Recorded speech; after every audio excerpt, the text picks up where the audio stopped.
Well, we have a major storm setting up for the eastern seaboard from Florida all the way up to Maine and all the way back to just west of the Appalachians. And we are going to be focusing our attention on this and taking a look at the weekend and maybe peek at next week, maybe even a little hint of Christmas.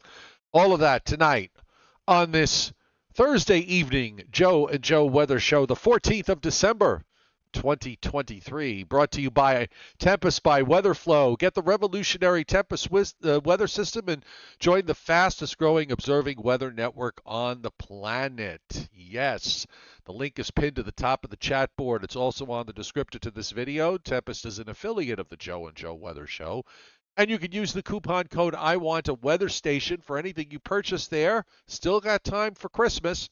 And if you do, you will get 10% off, believe it or not. Yes. All right. It's Thursday. I always like Thursdays because then we got a couple of days off, but we do have a storm staring us in the face. And I was kind of thinking, since we just had one that produced some big rains and in a few places some big winds, it wasn't a widespread wind event. I'm comparing it to that, and I'm thinking this one might be a little bit. I don't know. The rain may wind up being close, or perhaps in some places a little bit less. But I think the winds on the coast will be a little bit more. I don't know how are you seeing this in your psyche? It's going to be a big storm. Lots of rain, some wind. What more can you possibly? I know a lot of people would have preferred for it to be snow, but Ain't happening. ain't happening. Ain't No. happening. As a matter of fact, I'm going to show you a really depressing map. I might as well show it to everybody right now, unless I deleted it. No, it's right here. So, yeah, let me load this up. Let's just give it a moment. So I'm loading up, and I'll put it up on the screen in a second. But I looked at this and I thought, you know, maybe is this it's a 3-day period. So this goes to 7 p.m. Sunday, Joe. This is the total snowfall that's forecast across the United States, and it's the 14th of December. So we're talking the 15th and 16th, 15th, 16th, 17th, that time frame. This is through Sunday evening. Okay, that's it. That is it. That is the total amount. That is all. Where if you want snow, pick a spot in the blue areas, and none of them are near a major city, mind you. But that's it, and it's an inch. And in fact, we'll get rid of another map that I usually show every night. This is the probability map, Joe, for at least two. Okay, what is this? What is this like a mid-May map? I mean, look at it. There's nothing. And this goes to, I think this goes to 0Z Monday. So this will go to 7, I'm sorry. Yeah, this will go to 7 p.m. Sunday. Hang on. I just have to get my mouse in order here. I just want to check. Yep, goes to 7 p.m. Sunday, Joseph. That is it. I mean, talk about a snowless. That's why I keep saying if you're really depressed about this, it's not like anybody else is getting big storms because they're just not. The whole country is flooded with Pacific air, and there's whatever cold air intrusions. Oddly enough, whatever cold air intrusions that have come actually in the Northeast and northern Mid-Atlantic states. They haven't lasted, but that's about the only places that have gotten them. Yes, that doesn't look all that good as we approach astronomical winter. Certainly, meteorological winters has not had anything great to get all excited about. What are you going to do? No, You had nothing, no control. You just have to sit here and wait. I still feel that we're starting this off differently than last year, and we should be seeing something different in the weeks to come. So we'll see. yeah. I mean, last year you could flip it. I don't think anything outstanding happened last December, but we kept saying, okay, the pattern is going to change to something, so maybe that it's not good right now, it'll change to something better, and it wound up changing to something far worse. I'm just seeing here on the Climate Prediction Center that they're saying that El Nino is expected to continue through the northern hemisphere winter with a transition to ENSO neutral favored during April and to June, 60% chance. This is just literally been posted today, actually, 14 December.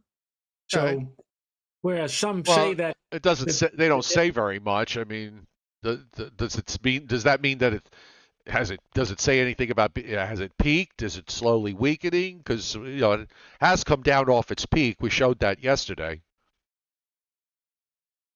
I don't know. You figured that if it's coming off its peak, that we should be seeing better things for winter weather lovers in the coming days and weeks. But right now, I'm looking at the maps and the temperature outlooks and everything else. It looks like it's going to stay well above normal right on into the start of 2024. Yeah, there'll be some shots of colder air that'll come in for a day or two behind whatever lows go by, but it's dirty cold air, as I like to refer it to, and it's really not going to mean very much because it pulls out anyway, and this the setup is just all wrong. It's about as wrong as you can get. It's even more wrong than last year because at least last year they got big snows in California. Welcome tonight to everybody on the chat board. To tonight's Joe and Joe Weather Show podcast. We're glad you're here, and those of you who aren't on the chat board but lurking around in the background, we're glad you're here too. Make sure you subscribe to my YouTube channel so that you don't miss us. And by the way, just like last Sunday, we will be on this Sunday, as we are on most Sundays, unless we take a day off. But we're going to be on this Sunday at 7:35 p.m. Eastern Time, just as this big storm is getting under. Well, I guess it'll be a big storm. We'll be getting underway and going into the peak, which will probably be overnight Sunday into Monday morning. Yeah, it looks like I don't know about you, Joe. I mean, it looks to me like we're going to have the heavy duty stuff coming in around midnight Sunday night. I mean, not to say that we're not going to be seeing rain before that. And in fact, we may even have some rain in here during the afternoon on Sunday, but the really hefty stuff will be arriving here after midnight on Sunday night and carrying over into the early part of the day on Monday. And looks like, and we'll see what WPC says in just a few moments, but looks like to me that we could see anywhere from 1 to maybe even as much as 2.5 to 3 inches of rain, depending on where you happen to be and whether or not convection gets involved with all of this. Right. And we'll see what SPC has to say about that. Yes. All right. Satellite time, and we'll start off with that and take a look at what's going on at the moment. It's actually fairly quiet across much of the country, although there are a lot of clouds across the Gulf of Mexico, and much of this is streaming when the loop is moving. There it goes. Come on, come on. I don't know what's going on, but the loop's not moving as fast as it should be.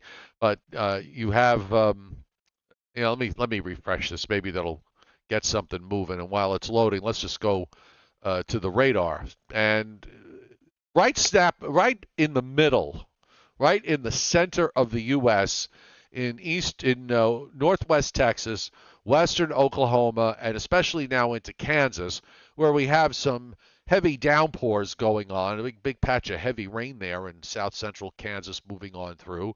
But otherwise, not really much else. When you look in the east, there's a couple of it's like a couple of bands of aloft snow showers in northwestern Maine or northern Maine. We've got some rain showers over the Florida Keys, and that's about it. We've got some rain showers visible on the Brownsville radar. Most of that is offshore. And we've got some light precip aloft in northwestern Montana and into parts of Idaho and eastern Oregon. And that's it. Nice and quiet. Now let's see if the loop is working. Oh, it's still inching away.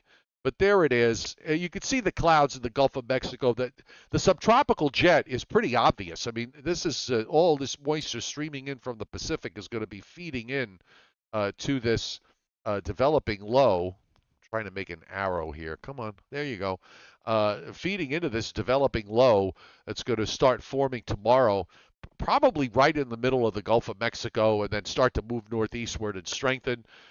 There's some moisture that still keeps sneaking up. You see that area that's up into Kansas. A little bit of cloudiness in parts of the west, the far west, but as we saw in the radar, there's nothing going on there, and much of the east, the Mid-Atlantic, the Ohio Valley, the Great Lakes. Beautiful night, Joe. Great night for a meteor shower, but that was last night. Well, it's still going on tonight too. I mean, Ah, if you missed out and did not get a chance to go out there, and actually, not a few people uh, sent me a message saying they were a little annoyed because we had snow showers scattered about the lower Hudson Valley last night till about midnight, and I saw that and I said, well, they're well, not going to last. that I was got up at 4:30 this morning, stepped outside, and spent about an hour under the cold but clear conditions. And if you want to try again tonight, you may not see quite as many as last night, but there's a tendency that after the peak, which was a few hours ago of the Geminid shower, that the meteors tend to be brighter. So you might see a few bright streaks up there in the sky if you go out tonight and take a look. well. I brought the rainfall. This is through Sunday evening. So much of what you see in the southeast is pretty much going to be during the day on Sunday and done by Sunday evening, or almost done by Sunday evening. But at least through 7 p.m. Sunday. Now, this is actually good news for portions of northeast Georgia. Uh, it's not bad news in northwest Georgia where the drought is worse, but they're sort of outside the 1 inch line. It would be nicer if they were inside the 1 inch line. But for western South Carolina and also for much of the western half of North Carolina, we're looking at 2 to 3 inch rainfall amounts here. So this is good because they've got drought conditions that they're dealing with. And through Sunday evening, the digital forecast has about a quarter to a third of an inch for most of eastern Pennsylvania into southern New England, just getting into southern New England by 7 o'clock on Sunday evening, with some heavier amounts, 3/4 of an inch around the Washington, D.C., Baltimore area. And then you get to the inch plus amounts across Virginia, western Virginia. They lighten up back in West Virginia and Ohio Valley to about a half an inch.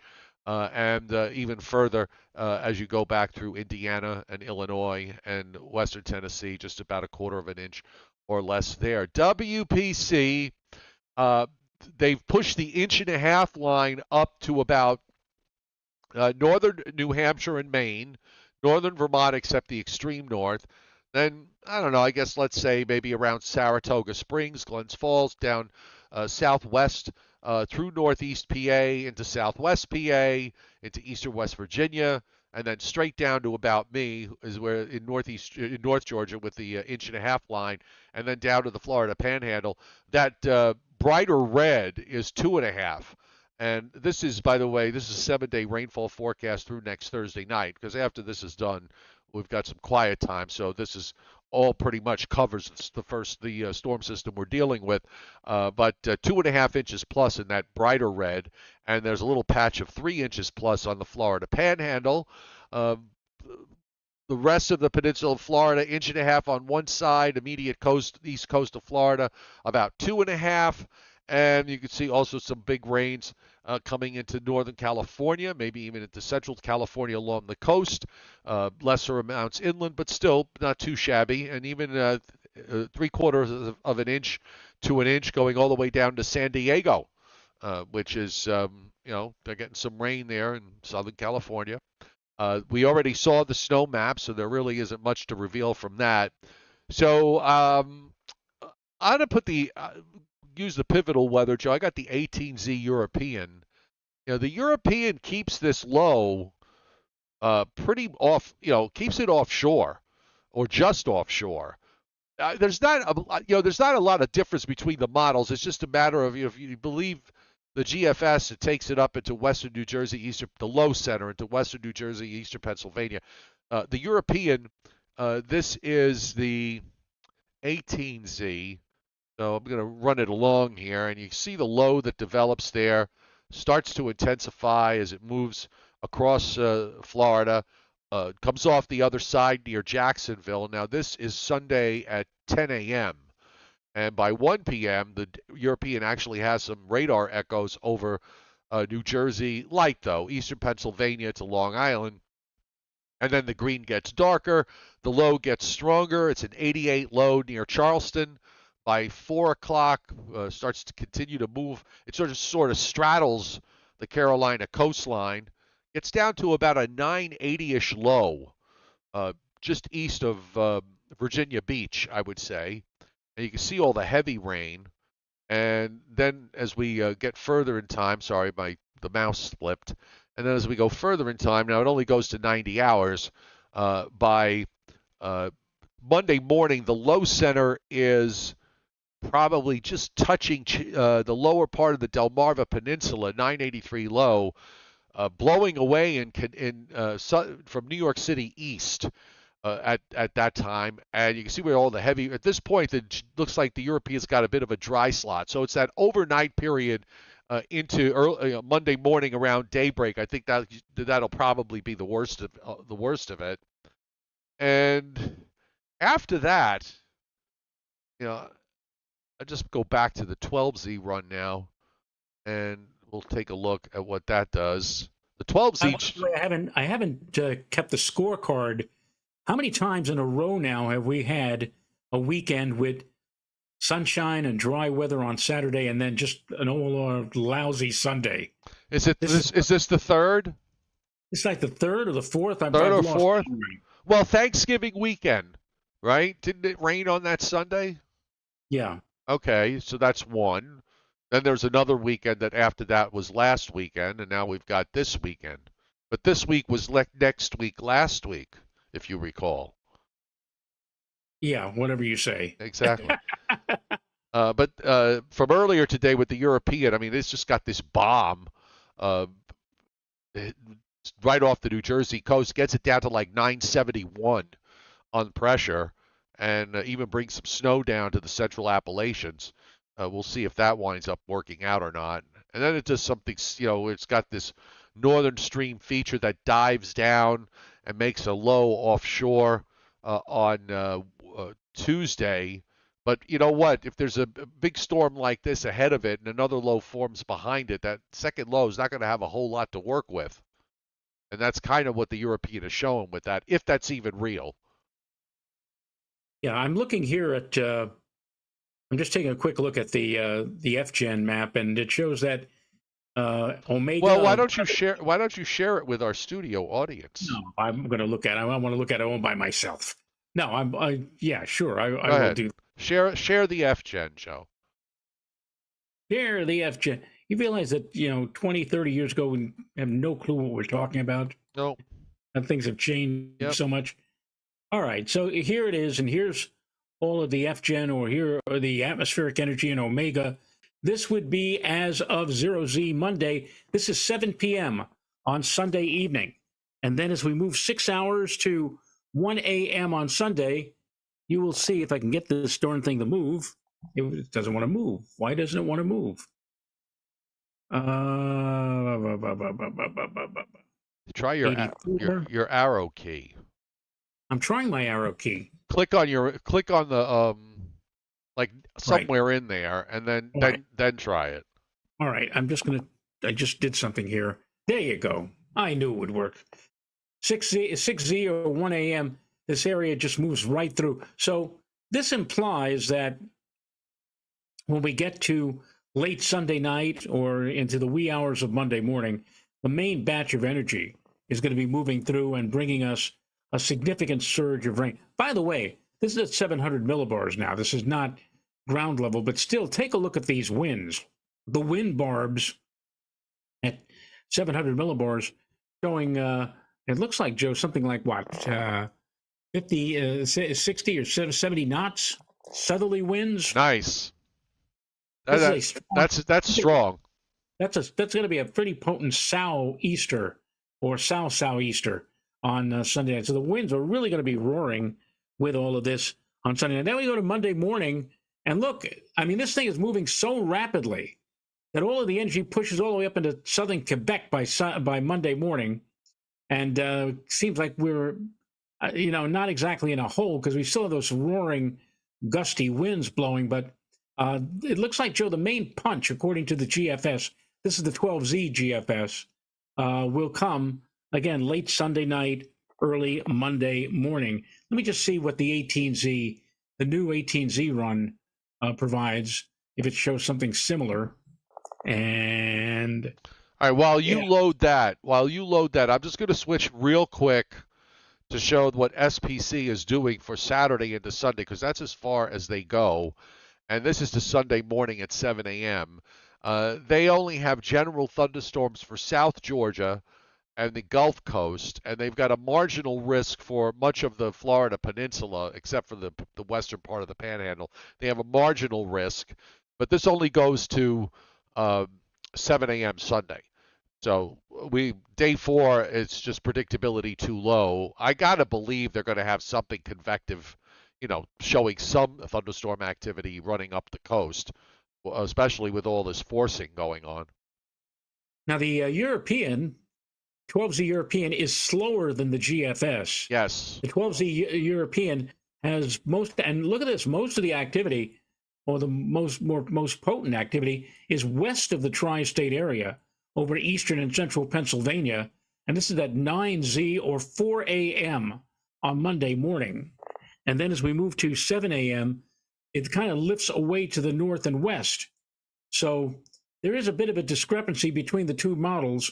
They both agree that the worst of this is going to be around or after midnight, Sunday night, Monday morning, but it's still a question as to who's going to get hit the hardest and where with this during that particular time frame.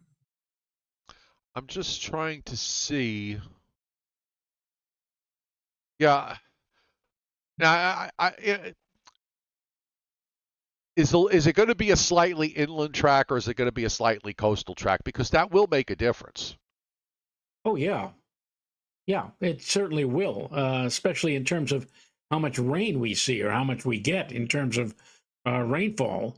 Generally speaking, and this especially is true with tropical cyclones, if you have a tropical cyclone like a hurricane or a tropical storm pass off to the west of you, you will be in the zone where the winds are going to be very significant. If it passes just off to your east, then you'll have very, very heavy rainfall. Right, so, but as it becomes, as this is not a tropical cyclone, the heavy rain's usually on the west side of the low track, and the stronger winds are on the east with less rain. But it almost looks like on the GFS, it's like the low is so close, and you got this giant arm, which is the front, just sort of some sort of occluded front that's lifting northward with that big area of rain that comes up during the overnight.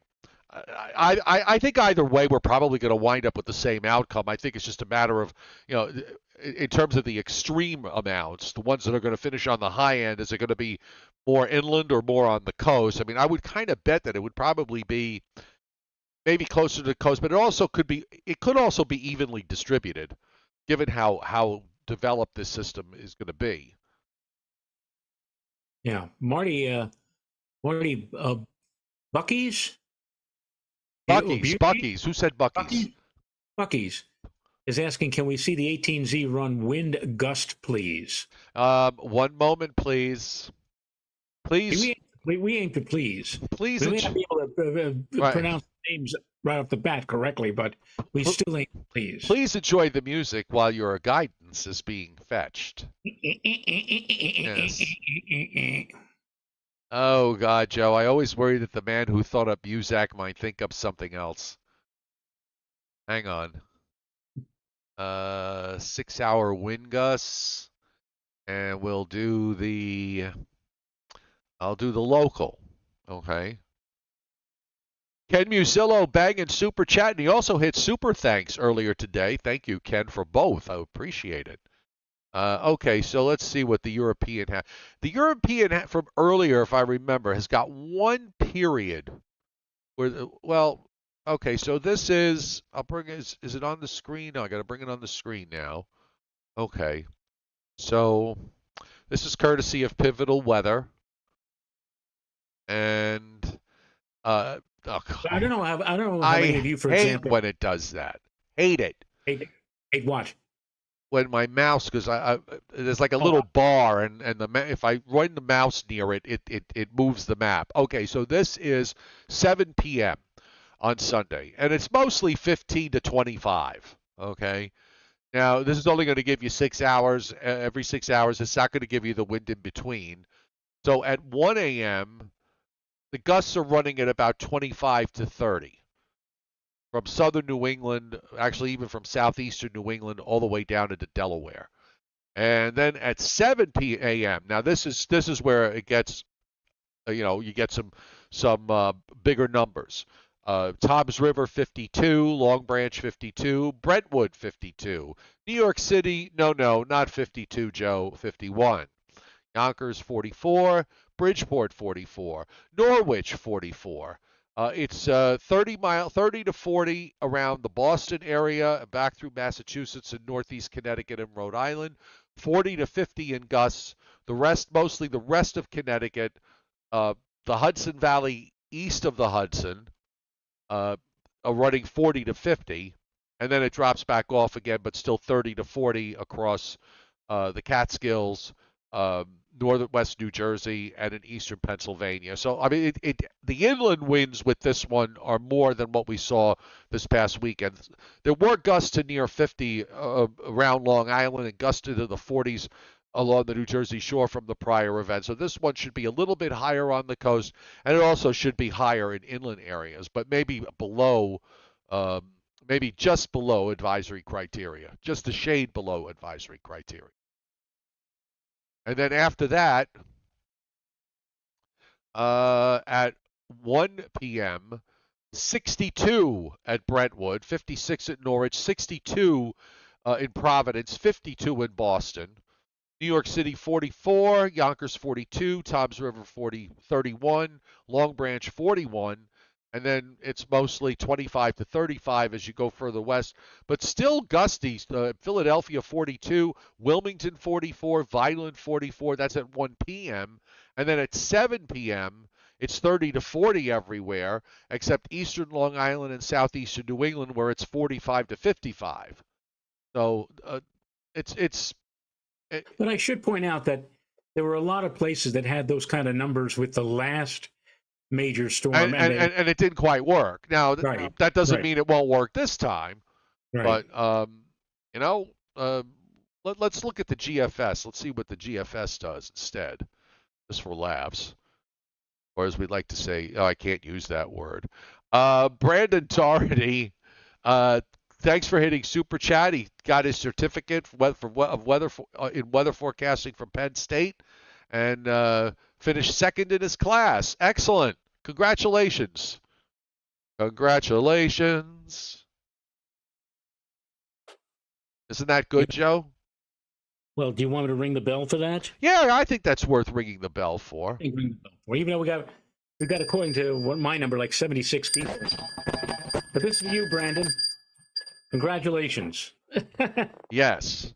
Now I'm looking at the GFS winds, which are gusting 25 to 35 at 4 p.m. Sunday.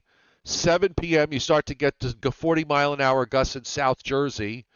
And then at 10 p.m., it has 58 in Vineland, 56 at Philadelphia, 58 in Wilmington, Trenton 54, Long Branch 58, New York City 53. And at 1 a.m., it's howling, 57 in Brentwood, 62 in New York City, 67 in Long Branch, 57 in Toms River, Trenton at 60, Bridgewater 61.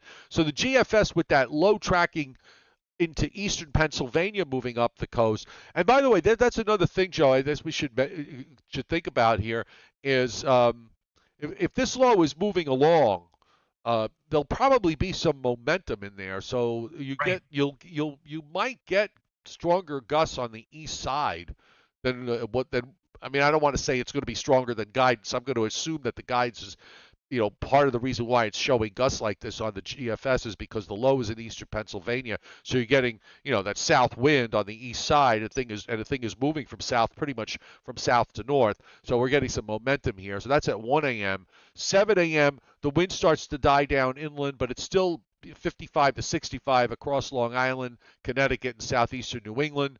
And then by 7 a.m., that was at 4 a.m., I should say, right, 4 a.m., 7 a.m., it's Eastern Long Island, Eastern Connecticut east with Boston at 64, Barnstable on the Cape at 68, and Providence at 63 miles per hour, while the winds across New Jersey and eastern Pennsylvania are down to gusting to 25 to 30. Right. And Mark Franz says Sandy-like gusts cause major damage. But then again, Rich Rotmansky said winds will likely overperform. We'll see. Overperform. You mean to be above guidance is what you're saying? Overperform as compared to last week's storm. I gotta think that that's going to be the case because the winds in last week's storm, the strongest winds were confined to just Long Island and coastal New Jersey at best. I mean, it really wasn't that windy inland.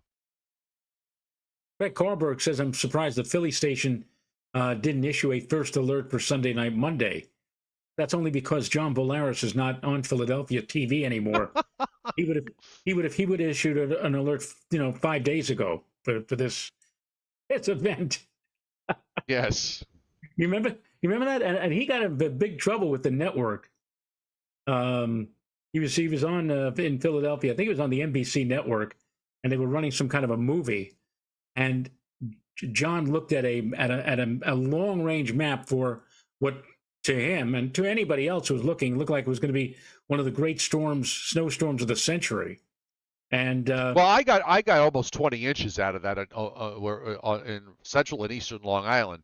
The big cities, they got hardly anything. Yeah. I got lucky because the storm was far enough offshore, and the snow backed in from the east, which was really cool to see. Just was watching it evolve because it was like this big black wall, and you could see it looking east. I had a beautiful view of the east at my house, and you'd see it was like the sky was very, very dark, and you could see the visibility was problematic, and all that stuff backed westward, and I wound up with like almost 20 inches out of that. But you're right, the big cities got far less and very little. Yeah. By the way, he interrupted and he broke into a network. Like I said, they were showing a network show. I don't know if what it was, a movie or a network, TV series or whatever. But he broke in and spent 2 or 3 minutes alerting everybody that in about 7 days or 6 days that there was going to be a massive storm and to get out and buy up all the milk and bread because this is going to be one that you're going to remember. And the only thing that's memorable about that was it never really panned out. Right. Jason Barry's point is well taken. He says last week's storm was really a frontal system with waves along it, while this storm is going to be an organized low. Absolutely. I mean, when we look at this over the weekend, when we see it on the satellite, you're going to see that signature rotation it's definitely going to behave differently than what happened with the last one, because the last one with frontal systems, it was very, the gradient got tight and there was a wave there, but there was never one low that just developed into a cyclone, a non-tropical cyclone, where you look at the radar and you see the counterclockwise rotation, and when you look at the satellite you see the counterclockwise rotation of the clouds. That didn't happen last time. It is going to happen this time. So it is going to be a different kind of animal as it moves up the coast. That's a very good point. Trying to think. I could talk about the long range, Joe, except for the fact that yesterday, as you remember, I said I was cautiously encouraged. That's the phrase I used, cautiously encouraged. And then I woke up this morning and I looked at the 0Z run and I looked at the 6Z, and And now how do you feel, Joe? And I just wanted to spit up. Okay. And then I looked at the 12 and the 18 and everything else, and and then I looked at the CFS, the CAD forecast what model, which now, as we gotten deeper into the week, the time frame sort of shifts on their maps, and now it's like, no, it's not December 23rd to the 4th, but it's like December 29th to the 10th. That something happens. So we're already starting this, and I'm gonna, the thing that really drives me crazy, Joe, is the fact that, I'm thinking back to last year, when there were ever some signs that something was going to change, it wouldn't last long before the models would revert back to whatever the primary pattern was in the west, which we know was a deep trough with a fire hose. And I keep watching that area that's up, the troughing that's from Alaska down along the west coast and into the southwest. And while it tries to disappear, and on the runs that I saw ahead of last night's show, were saying that it was going to disappear and get replaced by a ridge, and the trough was going to drop down at 160, and you were going to get more troughing eastern part of the United States and a bit of a Canadian connection. When I looked at the overnight 0Z and 12Z, I was like, "There's the Alaskan trough again. It comes right back." And I guess the best thing to say about all of this is the fact that we're just gonna, we at least from the standpoint of whatever the models are doing, we've got to wait to see at least let it get inside 10 days, because if it doesn't do that, the rest of it is just fantasy land. Now I do have. Let me see. This is the GFS 18Z. Okay, so now the GFS 18Z, and just to show you my point, okay, it's a little better, okay? It's a little better toward the end. You still have that wretched trough from the Aleutians to the west coast, but there's more ridging going into the Pacific Northwest, and you've got troughing here in the east, and this is December 30th, and still ridging up in northern Canada. It's not what I would like it to, where I would really like to see it, but it's just a little bit of an improvement. And let's see how far, if we go to the 0Z, aren't you glad I decided not to do the long range? The 0Z is out to 474 hours. Well, let's see. Yeah, I mean, all right. So now, now we have to wait till after 16 days. So now we're into January, and then you start to see the trough disappear. Again, you know what? We've made no progress here, folks. It's been doing this for a week now or more, and we're starting. We keep pushing it back, and I'm just thinking we may get to have to push it back again. It stinks. It stinks to high heaven. Keith James II says your guest from 2 weeks ago is going to have egg on his face. Well, you know what? Let's just wait. I mean, we obviously we don't want to throw eggs in people's. One of the things I have to say that has always annoyed me is when people make the assumption that a forecast is going to be wrong before the time frame that you're talking about. Okay, so why don't we just let the time pass first, and then we'll go buy a few dozen eggs. And we can do what we can with those eggs, although they've gotten a little more expensive now that they're out of season. But let's wait till we get there. If we get into early January and we're still with this deep trough in the west the way it is, and the situation in the east and over Canada is still the same, then we have to start thinking about whether we're going to have to wait till the end of the month of January before anything substantial happens, if anything substantial happens. I just put up on the, I'm just sharing, Joe. Now Dr. Cohen is getting into a little bit of levity here. He says, well, this is no way to run a winter. As we head toward the heart of winter, cold air is absent across the northern hemisphere outside of the Bering Sea, and new snow cover is scant. Time to start a milk carton campaign for Old Man Winter. You can see what he has produced here. On, nice. Side. Have you seen Old Man Winter? But it's but it's everywhere. It's the whole country. It's the whole country. Oh, no. Joe, you need to ring the bell because we got 100 likes. Look at this. Somebody answering Dr. Cohen said, "I think this flag is being waved by many of us now. Actually, it should say 2023, 2024. Right, but he's just kind of maybe what he's saying is it's a repeat. Yeah.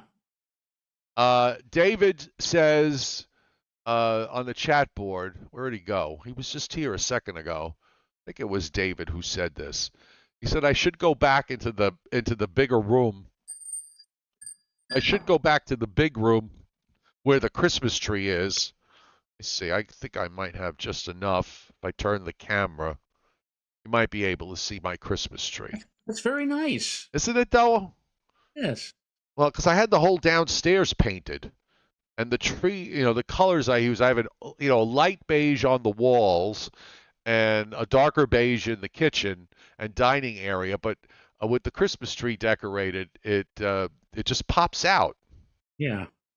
So you think maybe if I have the Christmas tree in the shot, we'd have better luck? Better luck, maybe. Oh. I don't know. Where's the dog? The dog is where he always is during the show. Asleep. Asleep. In bed. You see him? You see him there? Yep, there he is. Yep. JJ. He looked up and then he put his head back down.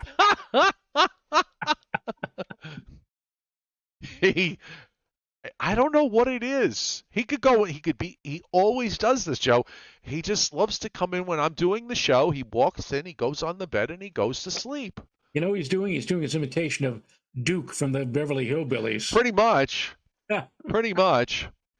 How about Tommy DeVito?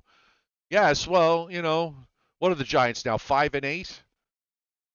I doubt they're going to run the table to the rest of the for the remainder of the season. The Daily News actually has been, going through all of the possibilities for both the Jets and the Giants to cop a playoff spot. Right. As small as it is. Does any of that involve prayer? Yeah, it should. It should, shouldn't it? But I mean, like an example, they point out that even if the Giants were to run the table for the rest of the season, they would still need help from other teams. So, I don't know. Where's Rayo's mutt? Latex Stream's asking, where's Rayo's mutt? Rayo's mutt is upstairs with Mrs. Rayo. All right. Well, why don't we save Briller Jeopardy for Sunday night, because I'm kind of wiped out tonight. I've got a lot of technical issues I have to deal with. So I think I'd rather just go deal with those, and we'll save Briller Jeopardy for Sunday night. Works for you? Okay.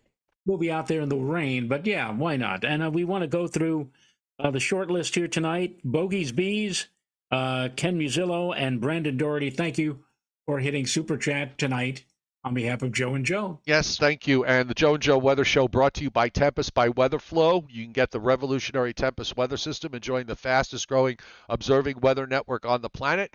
Links at the top of the chat board. It's also on the descriptor to this video. Tempest is an affiliate of the Joe and Joe Weather Show. And you can use the coupon code I want a weather station because you do. And if you do, you'll get 10% off. And thank you also for 116 likes. I don't understand, Joe, on at least when I call up the YouTube, the like count does not, I have to constantly update or constantly change the view to get an updated count. Yeah, you're usually ahead of me, and I've been running ahead of you lately.